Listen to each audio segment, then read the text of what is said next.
मंगलमूर्ति मोरया।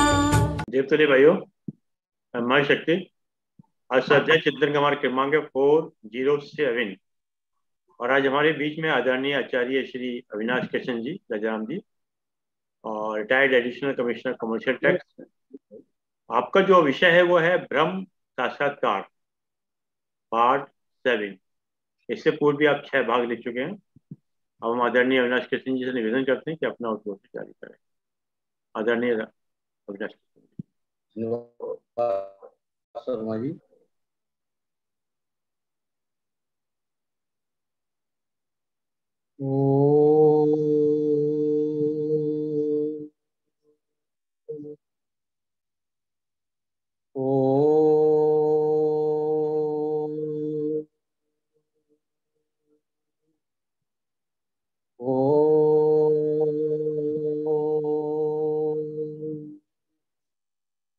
गजाननं भूतगणादिसेवितं कपित्थजम्बूफलचारुभक्षणम् उमासुतं शोकविनाशकारकं नमामि विघ्नेश्वरपादपङ्कजम्। सभी स्वर और व्यंजनों की प्रार्थना करने के लिए अयोंग अयोच हयवरट गणजमंगण नम जमय गडदस जब गडदस कप छटत चटतब कपय शस सरहर। ओम भूर्भुवः स्वः तत्सवितुर्वरेण्यं भर्गो देवस्य धीमहि धियो यो नः प्रचोदयात्। अज्ञानतिमिरान्धस्य ज्ञानाञ्जनशलाकया चक्षुरुन्मीलितं येन तस्मै श्रीगुरुवे नमः। अखंडं सच्चिदानन्दम् अवाङ्गमनसगोचरम् आत्मानम् अखिल आधारम् आश्रये अभीष्टसिद्धये।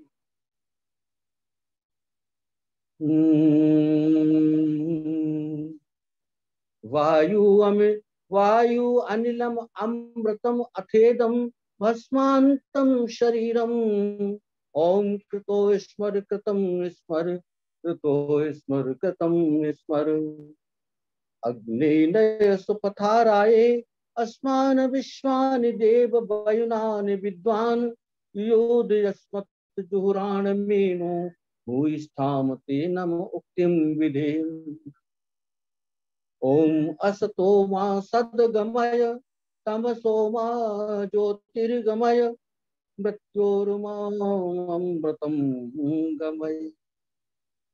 हे विश्व के आधार, हे जगत के नियंता, हे परमपिता परमेश्वर, मेरी दुर्बुद्धि दुर्गुणों को छोड़कर हे प्रभु मुझे अज्ञान के मार्ग से निकालकर ज्ञान के पथ पर ले चल, ज्ञान के पथ पर ले चल। हे प्रभु, उपस्थित सभी सज्जनों को मेरा प्रणाम। अरविंद शर्मा जी को विशेषकर उनको जो है उनका धन्यवाद भी, जो उन्होंने ये ज्ञान गंगा का प्रवाह चला रखा है, जिसका आज 407वां अंक है। और आज का जो उद्बोधन है मेरा, ये ब्रह्म साक्षात्कार का 7वां अंक है। अभी पिछली बैठक में जो हम बात कर रहे थे ब्रह्म के संबंध में ही थी, और विशेष करके जो श्रीमद् भगवद गीता का 13वां अध्याय है वो कहां से कैसे प्रारंभ हुआ। 12वें अध्याय के प्रथम श्लोक में अर्जुन ने ये प्रश्न किया कि एवं सतत युक्ता वक्ता त्वां पर्युपासते ये चाप अक्षरम अव्यक्तम तेषाम के योग वित्तम। ये एक प्रश्न कर दिया क्योंकि अर्जुन ने अभी हाल ही में 11वें अध्याय में भगवान का विश्व रूप दर्शन किया था। तो उन्होंने ये कहा कि हे भगवान, मुझे ये बताएं कि सगुण साकार रूप का जो उपासक है, जो भक्त सगुण साकार रूप का उपासक है, वो उत्तम है, वो श्रेष्ठ है, अथवा जो निर्गुण निराकार पर ब्रह्म का उपासक है वो? ये प्रश्न किया था। इस प्रश्न के उत्तर में लगातार ये कितना महत्वपूर्ण प्रश्न था कि उसके बाद 12वें अध्याय के एक श्लोक को छोड़ करके 19 श्लोक भगवान कृष्ण के ही हैं। 13वां अध्याय पूरे 34 श्लोक भगवान कृष्ण के हैं और 14वें अध्याय में 20 श्लोक तक भगवान कृष्ण के ही हैं। यानी 73 श्लोक लगातार एक साथ भगवान के ही हैं, बीच में अर्जुन का उवाच नहीं है। तो ये कितना महत्वपूर्ण प्रश्न है ये। इस प्रश्न के उत्तर में 12वें अध्याय में दूसरे श्लोक में ही बताया कि मय्यावेश मनो ये माम नित्य उपासते श्रद्धा पर्यावपेतास्ते में उत्तमो भवः। उन्होंने ये कहा कि जो सगुण साकार रूप के उपासक हैं, जो उनका यजन करते हैं, वो भक्त श्रेष्ठ है। लेकिन जो निर्गुण निराकार पर ब्रह्म का भी यजन करते हैं, वो भी मुझको ही प्राप्त होते हैं। और 5वें श्लोक में जब उन्होंने ये कहा कि क्लेशो अधिक तरह तेसाम अव्यक्ता सक्त चेतसाम अव्यक्ता ही गति दुखम देवती अबाद। उन्होंने ये भी स्पष्ट कर दिया कि ज्ञान से ही ये प्राप्त पर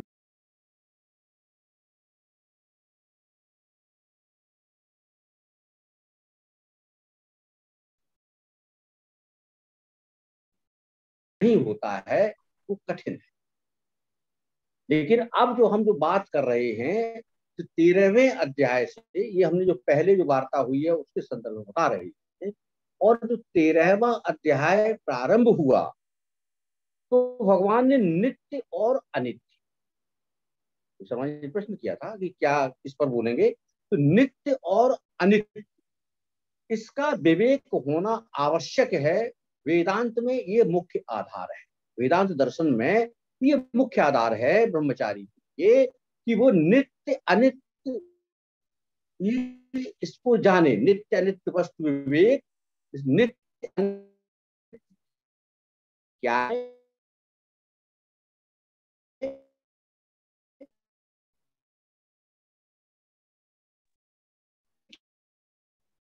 है और नित्य है, नित्य एक ही है, वो परम पिता परमेश्वर नित्य, वो नित्य है उस नित्य है।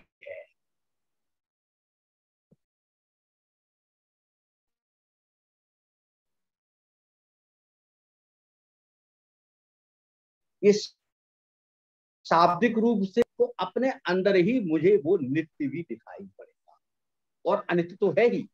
सब कुछ जो है सारा उस परब्रह्म को छोड़ करके सारा का सारा ही अनित्य है। नित्य सिर्फ जो परमात्मा है। इसी के संदर्भ में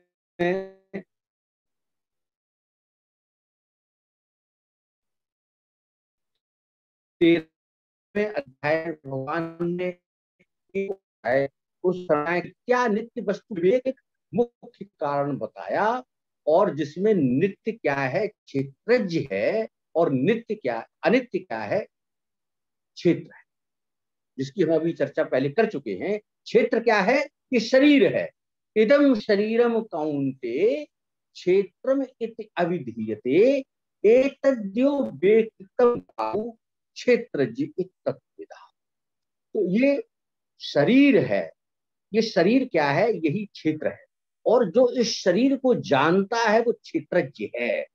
वो क्षेत्रज्ञ कौन है? वो क्षेत्रज्ञ कौन है? वो आत्मा है। और दूसरे ही श्लोक में भगवान ने कहा कि क्षेत्रज्ञम चाप माम वित्त सर्व क्षेत्रेषु भारत क्षेत्र क्षेत्रज्ञो जानम यत्तत् जानम बताओ।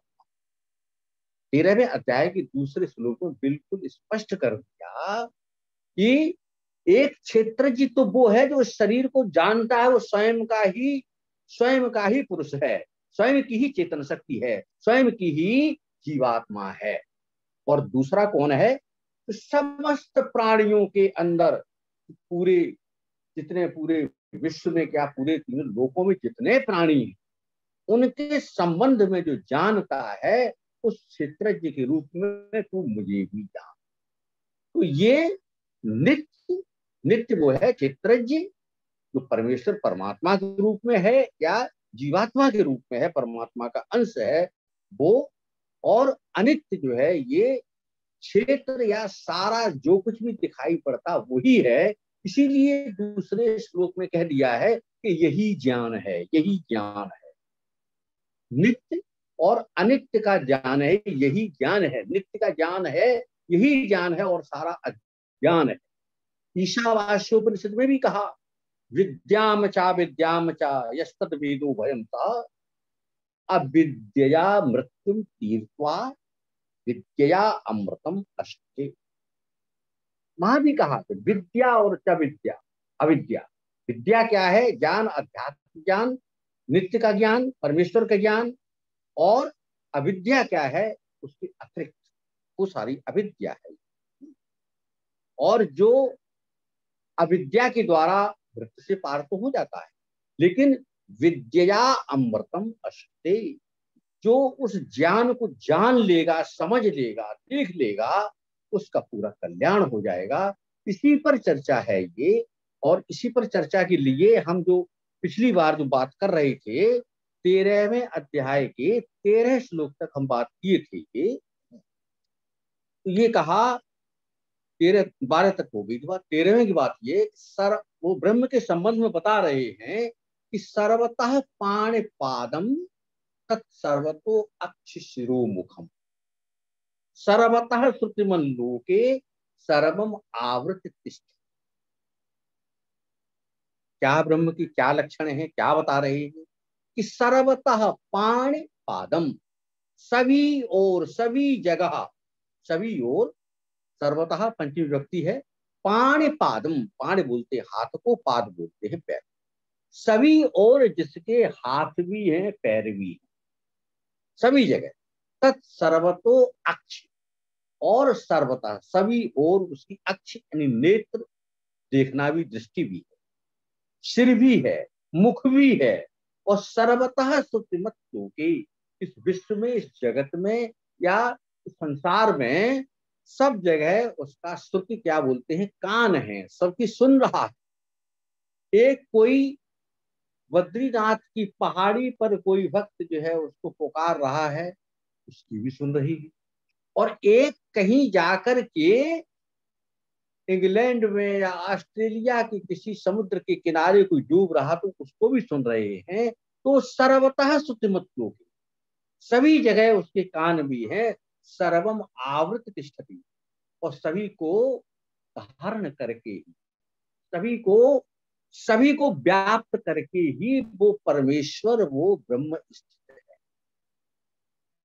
इसमें कोई दो राय नहीं है। सभी जगह वो सब जगह, कहाँ किसकी मदद के लिए किसके हाथों को अपना हाथ बना ले, कौन पहुंच जाए, कोई दिक्कत है, कोई परेशानी है, भगवान किसको भेज दे, किसको किसको किस रूप में भेज दे कि वो आपकी हमारी मदद कर दे, सहायता कर दे, और हमको जो है उस दुष्चक्र से निकाल दे।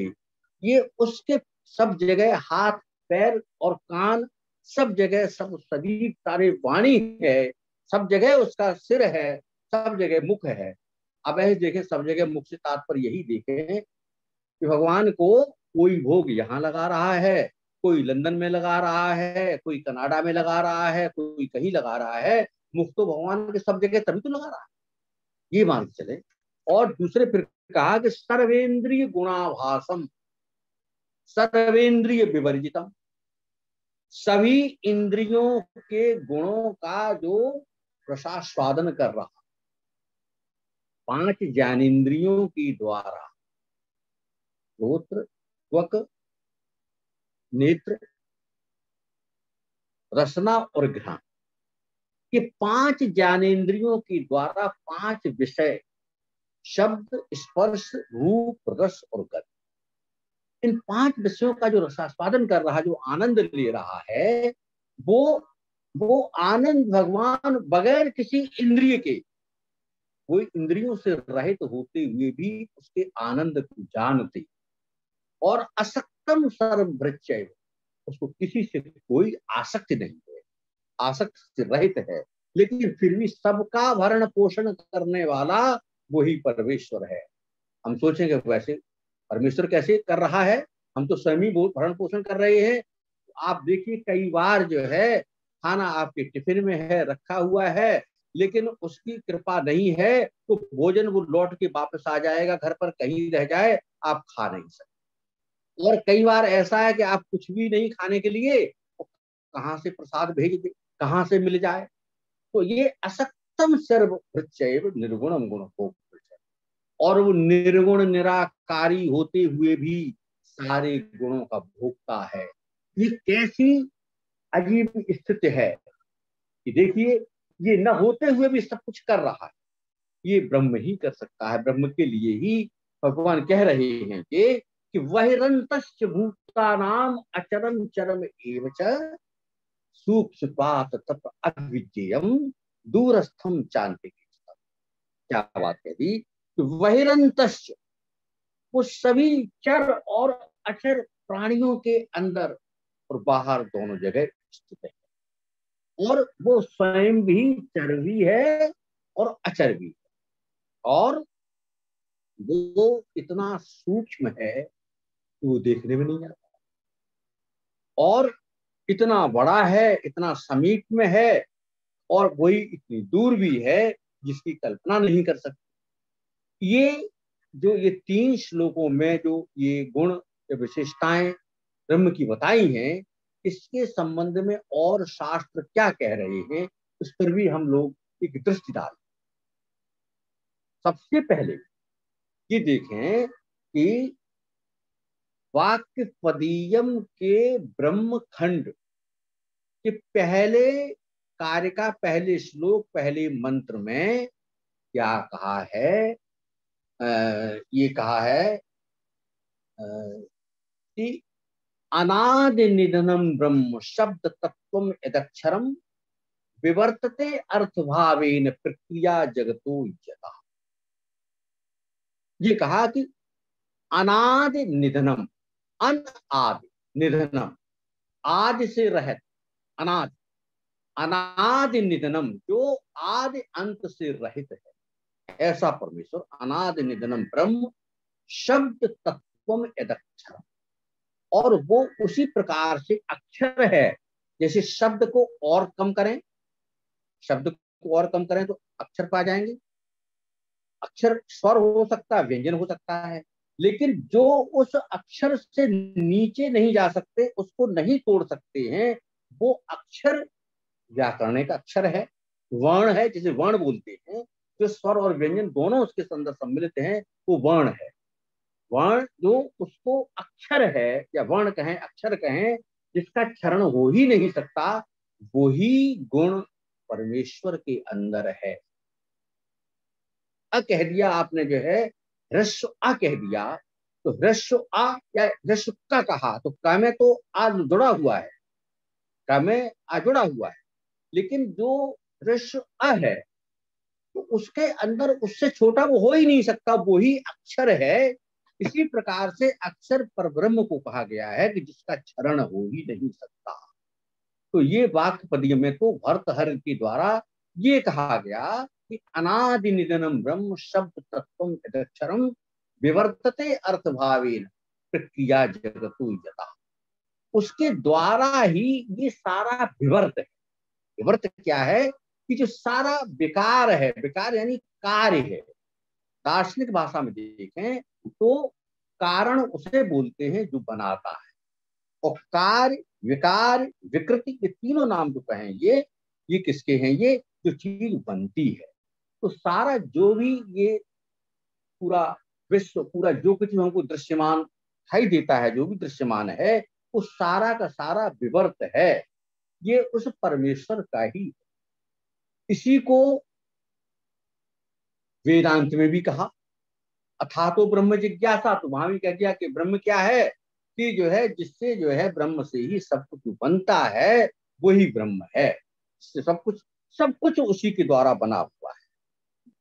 अब ब्रह्म के स्वरूप की इसी में जो अन्य ग्रंथ और क्या कहते हैं, ये कह दिया। और इसी को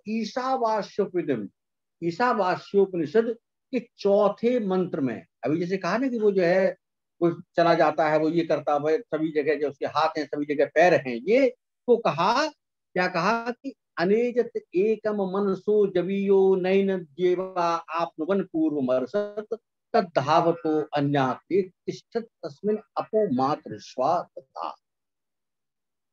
अनेजत एकम मनसो जवियो, वो न चल करके भी मन से भी तीव्र गति से चलता है, पहुंच जाता है।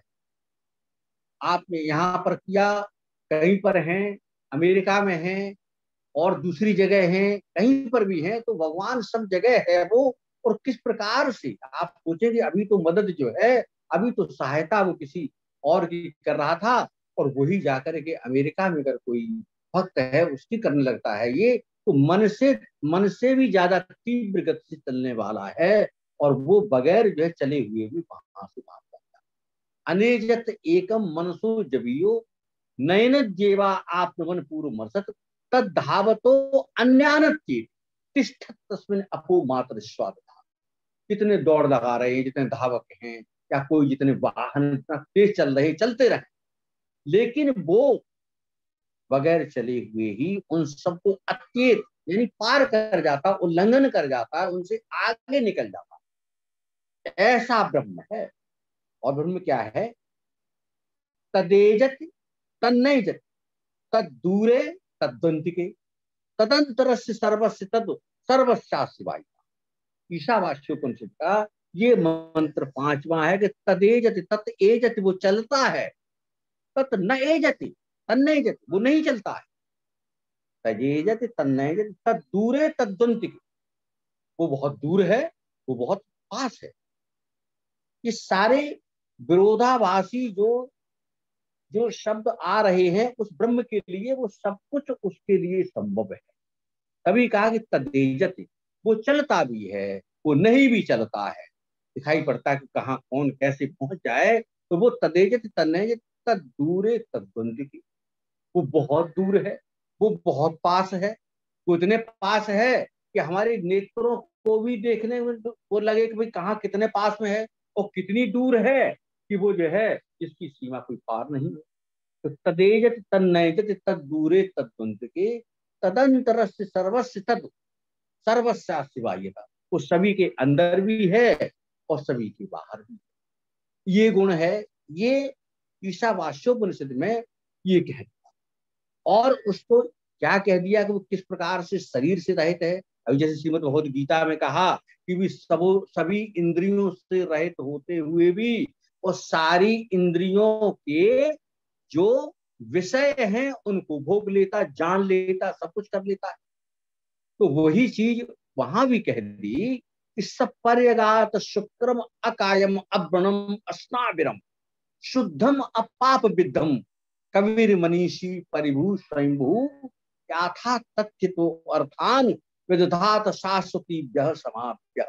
अर्थात इसका अर्थ ये है कि वो बगैर किसी शरीर के, बगैर किसी अंग के, बगैर किसी सिरा के, उसके बगैर सब कुछ कर सकता है, सब कुछ भोग सकता है, सब कुछ कर सकता है। ये उसका लक्षण ब्रह्म का है। ब्रह्म का लक्षण ये। अब कठोपनिषद क्या कह रहा है, दूसरा कठोपनिषद भी कह रहा है। कठोपनिषद में कहा, कठोपनिषद में कहा कि अणो अणियान महतो महियान आत्मा से जंतुर निहितो गुहायाम तमक्रतु पश्यत बीत शोको धातु प्रसादान महिमानम आत्मना। कि वो अणु से भी छोटा, सूक्ष्म से भी सूक्ष्मतम, और महानता में महान से भी महान, जो इतना महान इतना बड़ा है कि वो कहां पर कैसे इस लोक के अंदर आए, उसके ये लोक भी छोटा पड़ जाएगा, इतना बड़ा है। और छोटा कितना है कि इतना सूक्ष्म है कि उससे सूक्ष्म कोई है ही नहीं, अणु से भी सूक्ष्म, परमाणु से भी सूक्ष्म है। आत्मा से जंतुर निहित गुहायाम और तमक क्रतु पश्यत बीत शोको धात प्रसादान महिमानम आत्मा। लेकिन उसको कैसे जाने फिर, जब इतना छोटा है और इतना बड़ा है, उसको कैसे जाने? ये उसकी कृपा से ही जानना संभव होगा, उसकी कृपा से ही जानना संभव होगा। और वो क्या कर सकता है?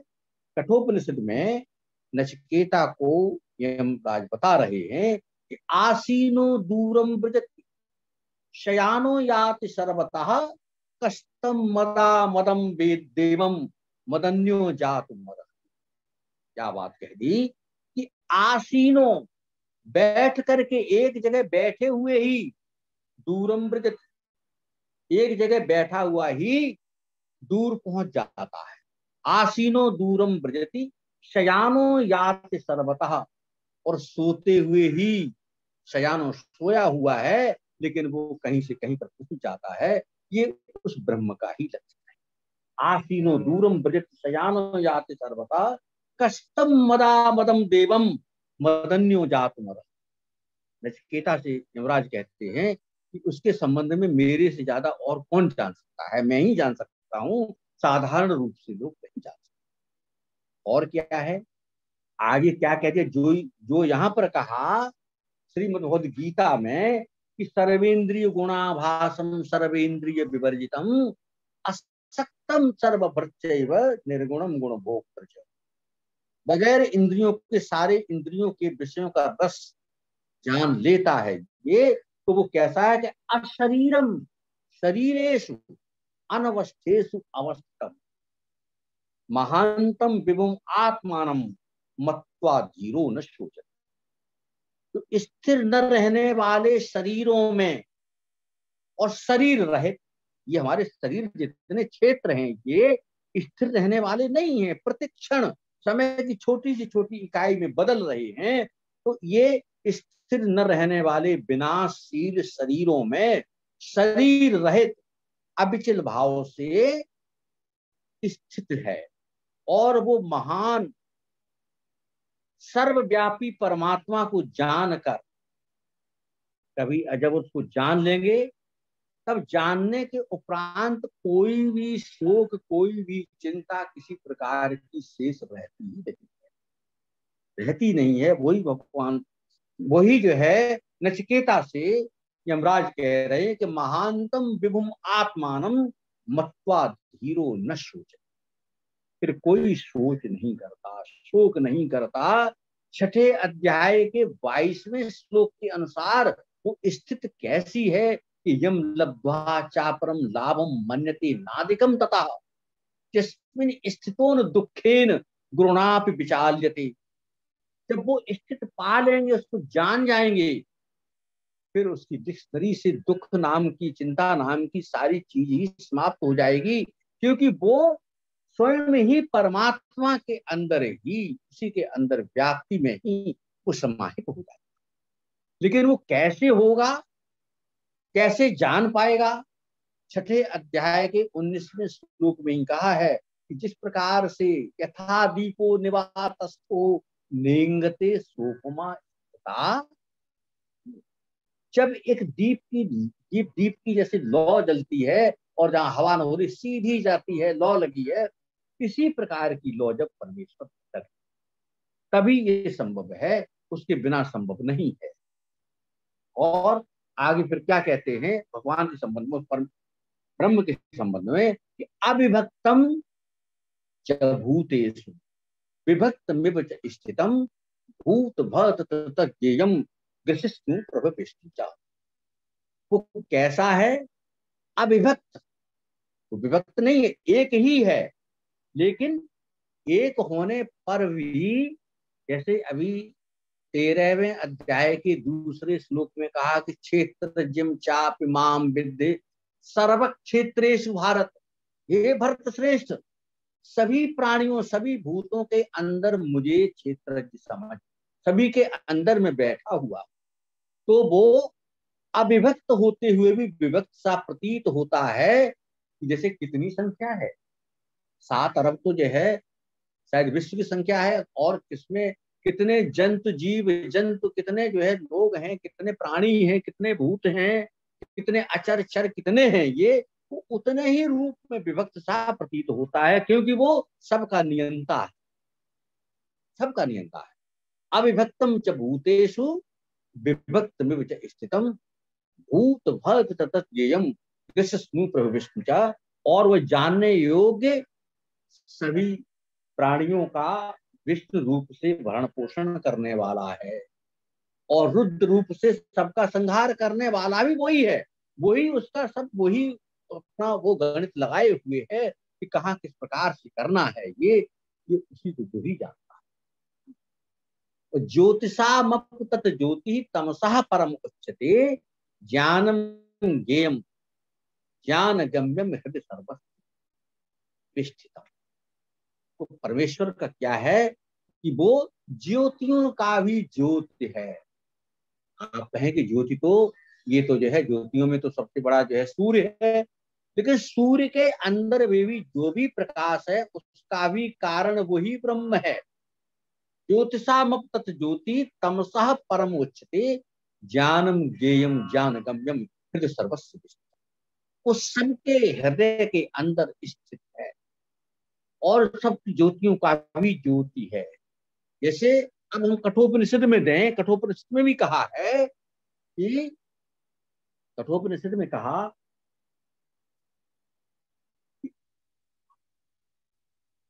कि न तत्र सूर्यो भाति न चंद्र तारकम नेमा विद्युतो भांति उतो अयम अग्नि तमेव भांतम अनुभाति सर्वम तस्य भाषा सर्वमिदं विद्वान। न तत्र सूर्यो भाति, उस लोक में जहां वो स्थित है, जहां ब्रह्म स्थित है, वहां पर न तत्र सूर्यो भाति, वहां सूर्य प्रकाश नहीं देता, और ना ही कोई चंद्रमा का प्रकाश है, न चंद्रमा का प्रकाश है न सूर्य का प्रकाश है। नेमा विद्युतो न इमा विद्युतो भांति, न वहां पर ये बिजलियों की ही कोई रोशनी है। वहां पर फिर अग्नि की तो बिसात ही क्या है, अग्नि की तो कोई औकात ही नहीं है। लेकिन क्या है कि तमेव भांतम अनुभाति सर्वम, उसके प्रकाशित होने पर ही सारे, उसके प्रकाशित करने पर ही, होने पर ही, उसके प्रकाश से ही प्रभावित होकर के सूर्य चंद्रमा अग्नि जो भी है सब उसके अंदर तेज आता है, उसके प्रकाशित होते हैं। उसी के प्रकाश से ये सारे संपूर्ण जगत के अंदर जितने प्रकाशमान दिखाई पड़ते हैं उसके प्रकाश से ही प्रकाशित होते हैं। वो ऐसा ब्रह्म है। इसी सबने श्रीमद् भगवद गीता में 15वें अध्याय में भी कहा गया है, न तत्भासयते सूर्यो न शशांको न पावका कृत्यगत्वान निवर्तन्ते तद्धाम परमम। भगवान खुद ही कहा कि न तत्भासयतो सूर्यो, वहां पर जय सूर्य भी नहीं भाषित करता है, वो भी प्रकाशित नहीं होता है। न तत्भासयतो सूर्यो न शशांक न पावका, न चंद्रमा और ना ही अग्नि। वो वहां पर प्रकाश उसकी कृपा से ही इन सभी प्रकाशित होने वाले ग्रहों को मिलता है। सूर्य को भी मिलता है, सूर्य से तो चंद्रमा को मिलता है। तो सूर्य जैसे और जितने जितने हमारे जो है तारे हैं, तारे जो भी हैं, ये उनको प्रकाशवान जितनी प्रकाश युक्त चीजें हैं, ये सबको प्रकाश उसी से मिलता है। ये भगवान ने कहा। और क्या कहा, इत क्षेत्रम तथा ज्ञानम जेयम चोक्तम समासतः मद भक्त एतत् विद्याय मद भावाय उपपद्यते। इस क्षेत्र तथा ज्ञान और जानने योग्य परमात्मा का स्वरूप ये बताया गया, संक्षेप से कहा गया है कि मेरा भक्त इसको तत्व से जान करके मेरे स्वरूप को ही प्राप्त होता है। एक तो ये कारण बता दिया कि क्या ये नित्य और अनित्य, क्षेत्र और क्षेत्र। क्षेत्र क्या है? शरीर है, ये सारा संसार है, सारा दृश्यमान है, ये अनित्य है। और नित्य क्या है? परमेश्वर है। अब परमेश्वर किस प्रकार से सबके अंदर स्थित है, कैसे सबके रूप धारण कर लेता है, कल भी हम सुन रहे थे। कल भी जो है श्रीमान जो है आर एन पांडे साहब ने भी जो है ये मंत्र कहा था, ये वो यहाँ पर भी उचित बिल्कुल प्रतीत होता, बिल्कुल ही लग रहा है। ये भगवान ने यहाँ भी कहा, ये कहा जो है नचिकेता को बताया कि अग्निर्यथैको भुवनम प्रविष्टो रूपम रूपम प्रतिरूपो बभूव एकस्तथा सर्वभूतांतरात्मा रूपम रूपम प्रतिरूपो बहिष्ठ। एक अग्नि का उदाहरण लिया और एक लिया वायु का। दोनों मंत्र पढ़ता हूं। दूसरा मंत्र में कहा कि वायुर्यथैको भुवनम प्रविष्टो रूपम रूपम प्रतिरूपो बभूव एकस्तथा सर्वभूतांतरात्मा रूपम रूपम प्रतिरूपो बहिष्ठ। जैसे अग्नि है, अग्नि जो है जहां जैसे किसी भवन के अंदर प्रवेश कर गई, कहीं चल गई, किसी को जलाया, बल्कि जलाने के उपरांत भी वो कई बार वही प्रतीत होता है कि वैसे के वैसे ही है। इसी प्रकार से वायु है, वायु कहीं जो है बोतल है तो बोतल का रूप बना लेगी, कोई पात्र है उसका रूप बना लेगी, कमरे में है तो कमरे का रूप बना लेगी, जैसा होगा वैसे रूप बना लेती है। वही स्थिति परमेश्वर की भी है। इसके संबंध में और मंत्र कहा है कि एको वशी सर्वभूतांतरात्मा एकम रूपम बहुधा यह करोति तमात्म स्थम ये अनुपश्यन्ति धीरा तेषाम सुखम शाश्वतम नेतरेषाम। एको वशी, जो सब प्राणियों का अंतर्यामी, अद्वितीय एवं सबको बस में रखने वाला परमात्मा एक ही रूप है, अविभक्त है, एक ही है, लेकिन सारे जितने प्राणी हैं उनके सबके अंदर स्थित है। तो वो बताया कि उसी प्रकार से वो रूप धारण कर देता है, बहुत प्रकार से बना लेता है रूप को, और उस अपने अंदर स्थित इस प्रकार के पर ब्रह्म को जो समझ लेता है, जान लेता है, तो वही शाश्वत सुख पाता है। दूसरे सुख नहीं पाते, क्योंकि वो जब उस स्थिति को, नित्य को जान लेगा कि वो नित्य मेरे हृदय के अंदर स्थित है, तो जान लेगा तो उसी को शाश्वत सुख मिलता है। और यही फिर अगले मंत्र में कहा कि नित्यो नित्यानाम चेतनस चेतनानाम। वो कैसे सबको दंड देता, कैसे सबको प्रसन्नता देता, कैसे किसका हिसाब रखता है, तो वो भी कहा कि नित्यो नित्यानाम चेतनस चेतनानाम एको बहुनाम यो विदधाति कामान। समस्त प्राणियों के कर्मों के विधान के अनुसार उनको फल देता है, इनको फल देता है जो उस कार्य के फल के इच्छुक है, जिनके कर्म अकर्म नहीं हुए हैं। चौथे अध्याय के अनुसार जिनके कर्म स्वयं के लिए हैं, वो उनके लिए उनका विधान भी उसी प्रकार से करता है। ये तम आत्म स्तंभ। और जो प्राणी, जो लोग, जो भक्त लोग जो अपने अंदर स्थित उस परमेश्वर को जान जाते हैं, जान पाते हैं, उन्हीं को शाश्वत शांति मिलती है, दूसरों को नहीं मिल पाती। ये बात तो कही है, ये कठोपनिषद में नचिकेता से यमराज ने कही है। अब यहाँ कैसे बता रहे हैं श्रीमद् भगवद गीता में कि पुरुषः प्रकृतिस्थो ही भुंक्ते प्रकृति जान गुणान कारणम गुण संगो असत्य योनि जन्म। ये एक चीज नई बात बता दी, शुरू कर दी कि ये फिर मनुष्य अच्छी बुरी योनियों में जाता क्यों है, कैसे करता, क्यों जाता है। ये तो भगवान ने कहा ये गुण, ये प्रकृति जो है, ये मूल प्रकृति जो है, वो तीनों गुणों की धारणी है, सत्व रज तम। लेकिन सत्व रज तम जब साम्यावस्था में होते हैं तो उस समय प्रकृति निश्चल होती है, बिल्कुल निश्चल, उसके अंदर कोई जो है भाव नहीं, कोई चलने की कोई शक्ति नहीं, इस प्रकार से होती है।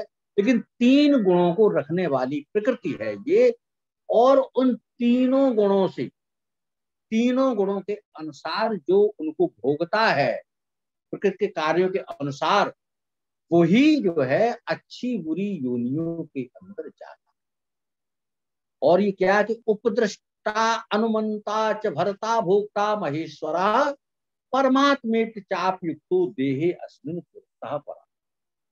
इस देह में स्थित ये आत्मा वास्तव में परमात्मा ही है, उसी का स्वरूप है, तो साक्षी होने से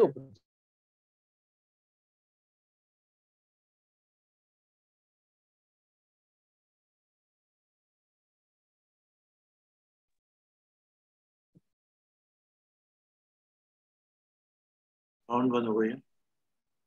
करने से इस प्रकार से जो है जीव उस भोक्ता भी है और वो कोई आदि और अंत का वही कारण है, जो बताया। इस प्रकार से जो उस परमेश्वर को जानता है वही यथार्थ जानता है, और उसको जानने के उपरांत फिर जो है उसका आना जाना ये सब छूट जाता है कि ये एवं वेत्ति पुरुषम प्रकृतम च गुणैः सह।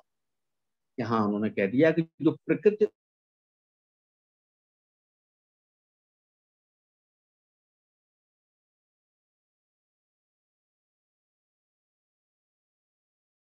क्या है, चेतन शक्ति है। तो जो इनको प्रकृति कैसे जानता है,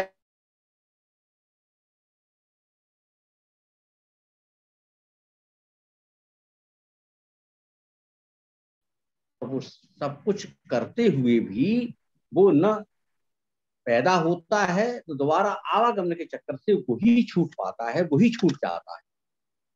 ये बात कहने को प्रांत जो है, अब परमेश्वर की या आत्मा की स्थिति क्या है, हमारे शरीर के अंदर स्थिति क्या है, इसको भी बताते हैं। और इसको पाने के लिए लोग क्या क्या उपाय कर रहे हैं।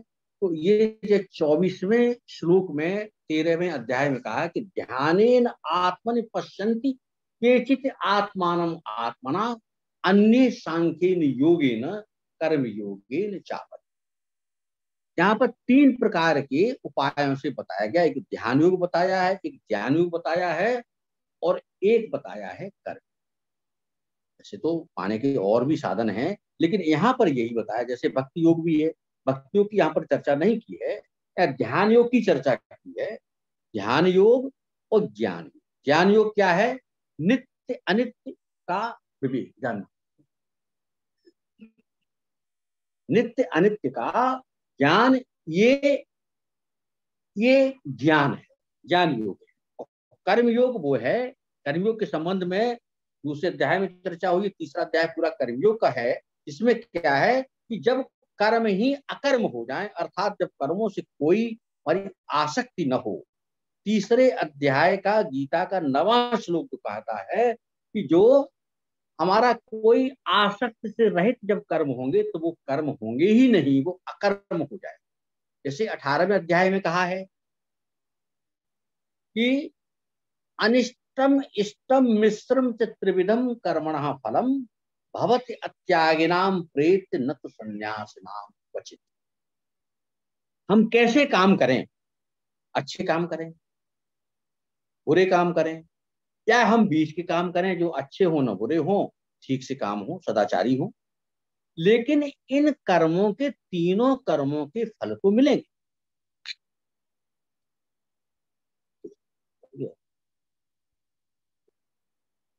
हाँ, इन तीनों कर्मों के फल तो हमको मिलेंगे, चाहे हम अनिष्ट करें, इष्ट करें या मिश्रित कर्म करें, तीनों कर्मों के फल मिलेंगे।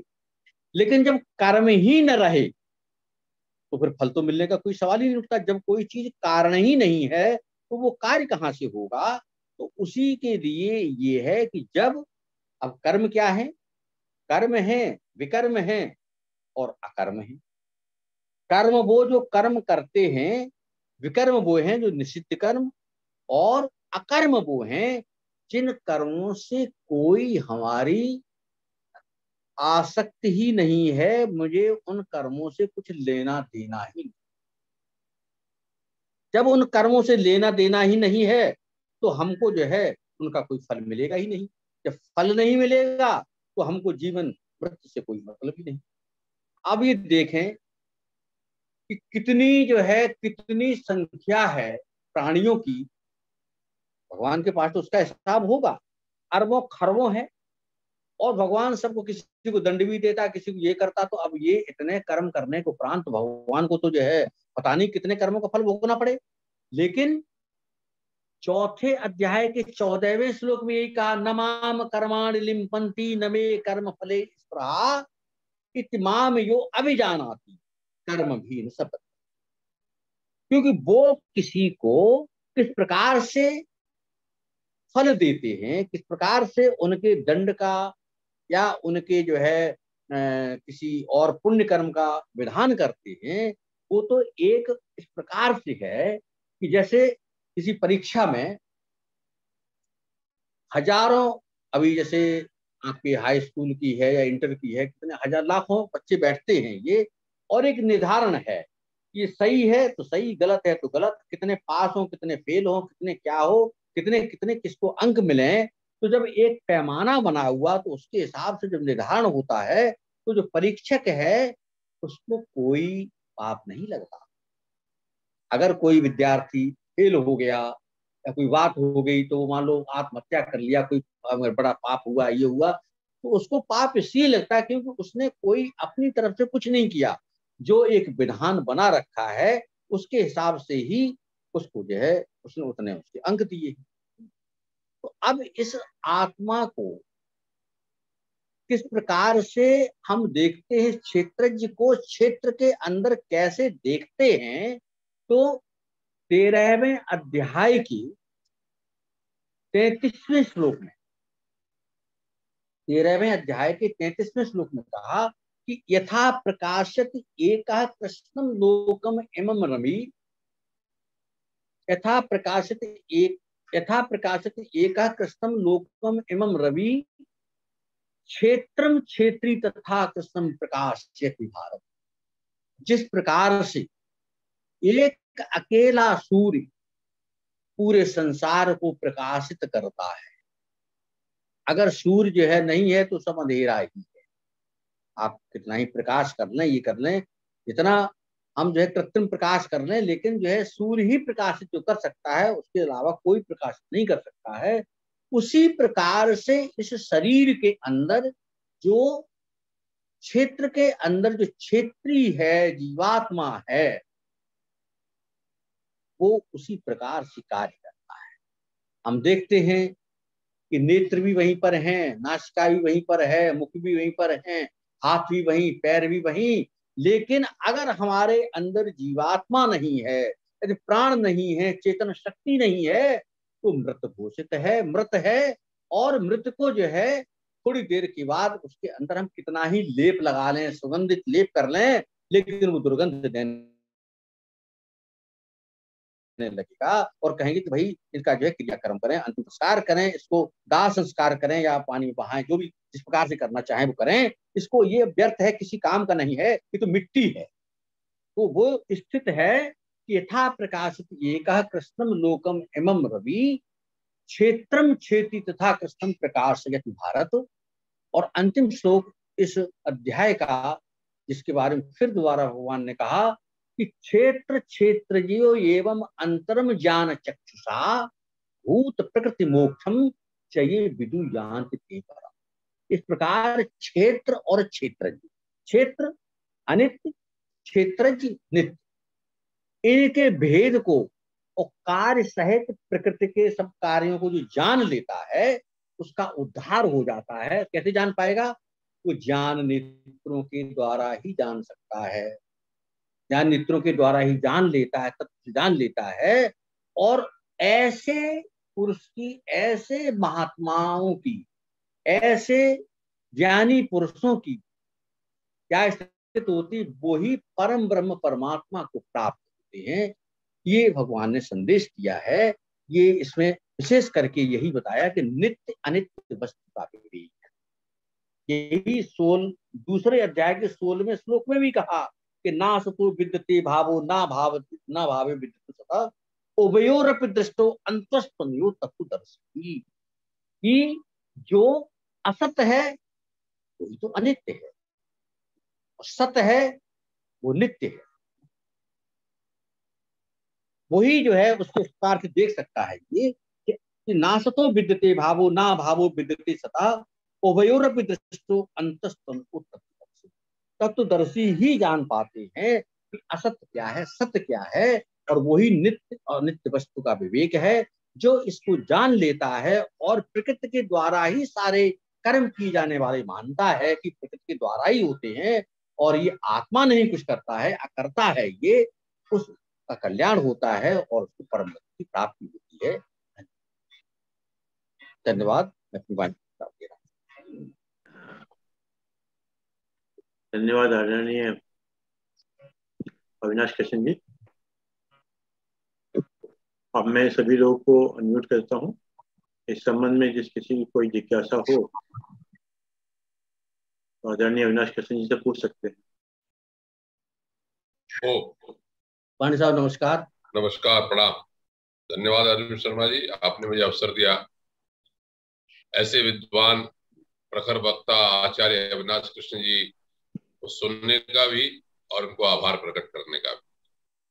हम सब लोग इस बात को जानते हैं कि आचार्य अविनाश कृष्ण बहुत विद्वान व्यक्ति हैं और उपनिषद, व्याकरण, गीता पर तो उनका बहुत ही बड़ा अधिकार है। बहुत आनंद आता है उनको सुनने में। मैं भी इसीलिए थोड़ा सा विलंब जरूर हुआ, लेकिन मैं आया सुनने के लिए। और शास्त्र सुचिंतित पुनि पुनि देखिए, चाहे कितना भी हमको आता हो तो बुरा बुरा बार बार सुनना चाहिए। अरविंद शर्मा जी के सहयोग से, परिश्रम से हम सब लोगों को यह स्वाध्याय करने का अवसर मिलता है। अब आप जैसे लोग जो यहाँ पर उपस्थित हैं लगातार, वागीश जी हैं, देव ऋषि जी हैं, चौधरी साहब हैं, कालरा साहब हैं और बहनें हैं मेरी। आज तो हमें अपने मित्र अशोक कुमार मिश्रा जी भी दिखाई पड़ रहे हैं। तो इन सब की उपस्थिति ही यह बताती है कि सब स्वाध्याय सत्संग के प्रेमी।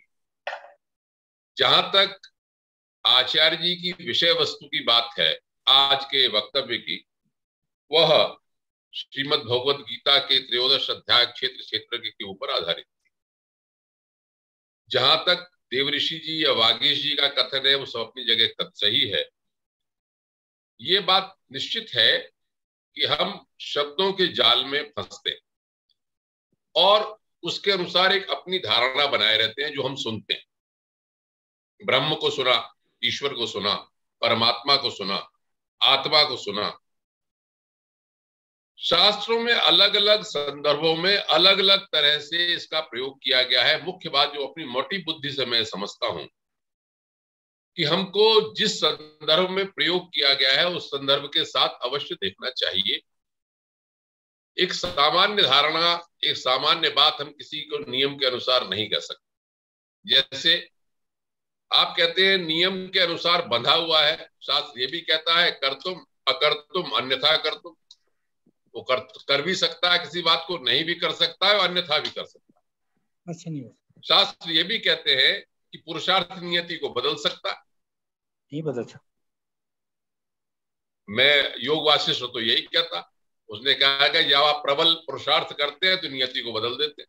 अब नियति का देखिए, अब बात वही आ गई, देव ऋषि ने कहा नहीं बदल सकता। बिल्कुल बात मैं जो मोटी बुद्धि समझता हूं कि आप नियति का मतलब क्या समझते हैं, नियति का अर्थ क्या समझते हैं। प्रारब्ध है, संचीमाण है, संचित है, या जो होने वाला है वो होगा। अगर ऐसा होता तो पुरुषार्थ करना लोग खत्म कर देते। पुरुषार्थ का कोई अर्थ ही नहीं रहता यदि बिल्कुल निश्चित हर चीज होती तो।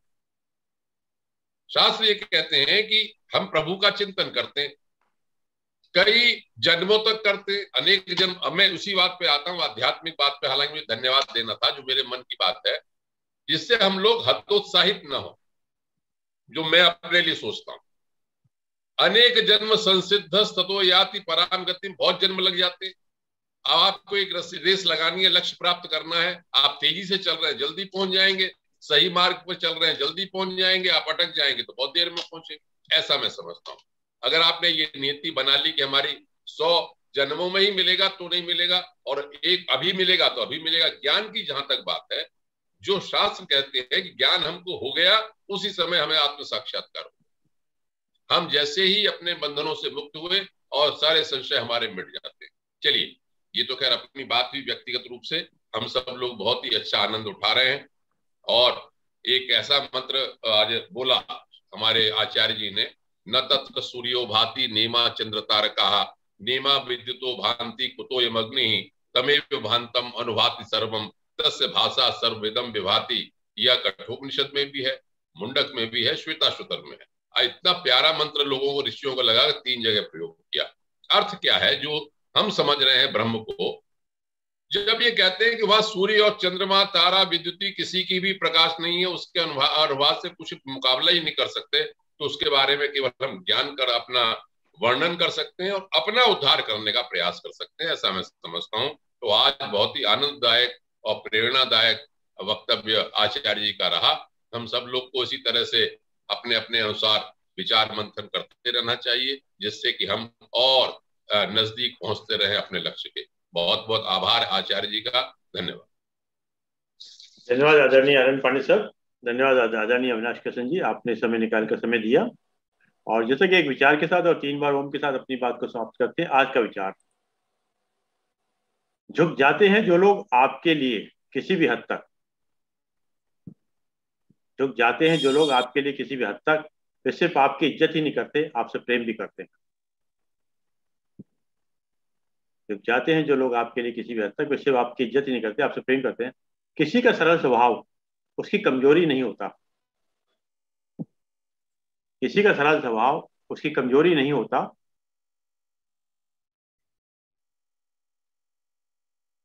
उसके संस्कार होते हैं। किसी का सरल स्वभाव उसकी कमजोरी नहीं होता, उसका संस्कार होते हैं। विनम्रता परिपक्वता की निशानी है,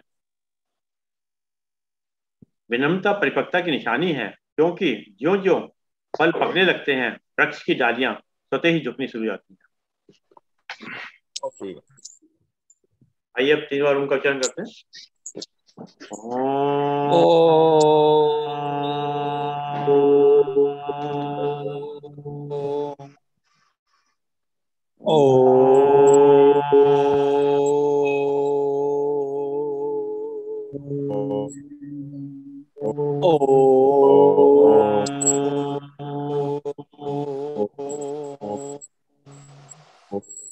शांति शांति शांति।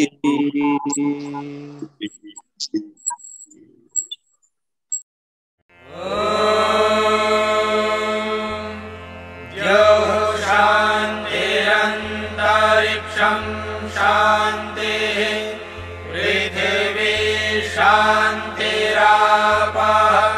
शान्तिरोषधयः